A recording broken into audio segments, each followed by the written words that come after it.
Salut à tous et bienvenue dans cette nouvelle vidéo qui est ma participation au challenge du top 20 des NYX Face Awards Belgium. Donc le thème était Dragalicious et je vous avoue que dans un premier temps je n'étais pas trop inspirée parce que j'ai un univers qui est plutôt fantastique et celui des drag queens est plutôt glamour voire même assez provoquant et voilà, je sais que c'est quelque chose qui ne me va absolument pas. Donc du coup j'ai décidé d'amener le style drag queen dans mon univers et voilà ce que ça a donné. J'ai commencé par faire un demi-cache sourcil pour pouvoir les redessiner de manière beaucoup plus droite parce que les drag queens ont généralement une ligne de sourcils dessinée de manière assez dramatique ou exagérée. Donc voilà, j'ai trouvé que ça allait plutôt bien dans le thème. Et ensuite, étant donné que mon teint était déjà fait, eh bien je viens juste légèrement creuser mes joues avec un fard de cette palette de contouring de chez NYX Cosmetics. Pour ce qui est de la dynamique générale très géométrique de ce maquillage, en fait je me suis inspirée du travail de Ryan Burke, qui est un maquilleur que j'admire énormément parce qu'il a un style drag queen vraiment très impressionnant. De toute façon je vous mettrai le lien vers sa page Instagram dans la barre d'infos, comme ça vous pourrez aller checker si ça vous intéresse. J'ai utilisé cet SFX Crème Color Bleu, toujours de chez NYX Cosmetics, pour commencer à tracer la base de ce maquillage. Comme je vous le dis souvent, c'est important d'utiliser une base de gras pour permettre au fard poudre de bien tenir et d'avoir une bonne pigmentation par après.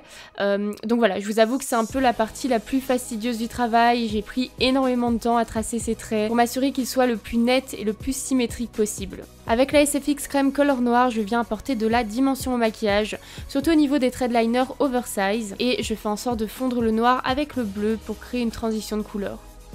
J'utilise également au niveau des deux traits qui partent de mes sourcils et sur mon front. Comme vous le voyez, je n'hésite pas à carrément mettre du maquillage, enfin à prolonger le maquillage dans mes cheveux. Voilà, j'ai trouvé que ça rendait plutôt bien. J'en ai également posé au niveau de mes oreilles et puis comme d'habitude sur mon cou.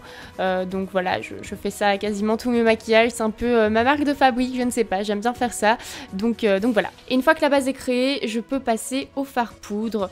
Donc pour ça, j'ai utilisé deux fards de la palette NYX Avant Pop, le bleu roi et le noir. Et je viens repasser avec sur l'ensemble du maquillage pour intensifier les couleurs. Là, je vous le passe en encore plus accéléré parce que de nouveau, c'est une étape qui prend beaucoup de temps mais qui est vraiment indispensable pour s'assurer que le travail soit vraiment bien propre et puis c'est aussi le moment où vous pouvez corriger tous les petits défauts par exemple. Je pose de l'highlighter sur toutes les zones bleutées pour apporter un côté métallisé hyper lumineux qui fait vraiment toute la différence. Je n'hésite pas à vraiment en mettre en grande quantité, voilà, moi vous savez j'adore l'highlighter, il n'y a pas un de mes make-up où je n'en mets pas donc c'était forcément obligé. Et ici j'en ai utilisé un avec des sous-tons bleutés pour que ça reste bien harmonieux avec le reste du maquillage. J'applique des studs dorés de différentes tailles sur mes joues et mon front et pour les coller j'utilise tout simplement de la colle à fossiles. Je me pose des faux cils que j'ai partiellement colorés au préalable en doré et puis j'utilise un liquide Suède en teinte Alien sur mes lèvres. Je termine avec le finition en redonnant de la dimension à mon cou et puis en faisant un rappel du maquillage de mon front sur mon menton. Et enfin avec une éponge à barbe, je viens rajouter un petit peu de texture au niveau de mon torse. J'aimais beaucoup l'effet que ça donnait. Cette vidéo est maintenant terminée, j'espère vraiment qu'elle vous a plu. Si c'est le cas, je vous mettrai le lien pour voter pour mon maquillage en barre d'infos si vous souhaitez me soutenir. Et puis n'hésitez pas à liker cette vidéo et à vous abonner à ma chaîne. Moi je vous fais tout plein de bisous et vous dis à très bientôt pour une prochaine vidéo.